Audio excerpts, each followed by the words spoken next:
Staffetta col Veneto, torniamo da Rosario Padovano.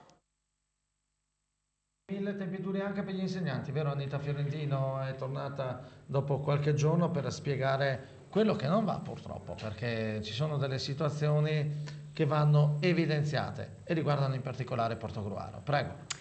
Sì, allora Portogruaro ormai da anni si è distinta per il progetto Città Educativa. Da anni il Comune presentava ad inizio anno scolastico agli insegnanti di tutti gli ordini di grado i percorsi formativi che promuoveva e finanziava, i cosiddetti POF, che riguardavano tutte le materie, dalla sicurezza stradale all'educazione alimentare, a quella ambientale, alla promozione per la lettura, all'educazione di genere.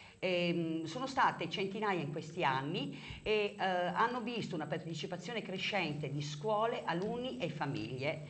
Lo abbiamo fatto perché crediamo che una comunità possa crescere con questi progetti, ma da quest'anno è cambiato tutto.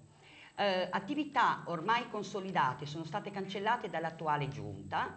Mi riferisco ad esempio ai percorsi di educazione a differenza di genere, al percorso Mensana in Mensa Sana, all'educazione ambientale. Mi riferisco al coro di Natale in piazza che coinvolgeva 400 bambini e che ormai da anni era divenuto l'appuntamento più importante. Quindi lei ci sta simbolico. dicendo che questo appuntamento non si fa più quest'anno a No, Natale? non si fa più e non riusciamo a capire anche il perché, visto che comunque i fondi c'erano. E c'è anche da dire una cosa molto importante, che comunque questi progetti costavano pochissimo. Quindi non riusciamo a capire perché questa nuova giunta non abbia continuato su questa strada. A questo punto Portogruaro non è più una città educativa.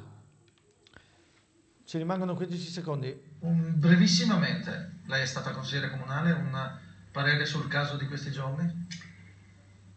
È molto imbarazzante per me dover dare una risposta in questo caso. Comunque io non so se sia stato fatto con un preciso scopo dal sindaco senatore, e comunque sicuramente non è stata una bella cosa. Bene, ringraziamo Anita Fiorentino, restituiamo la linea alla redazione centrale.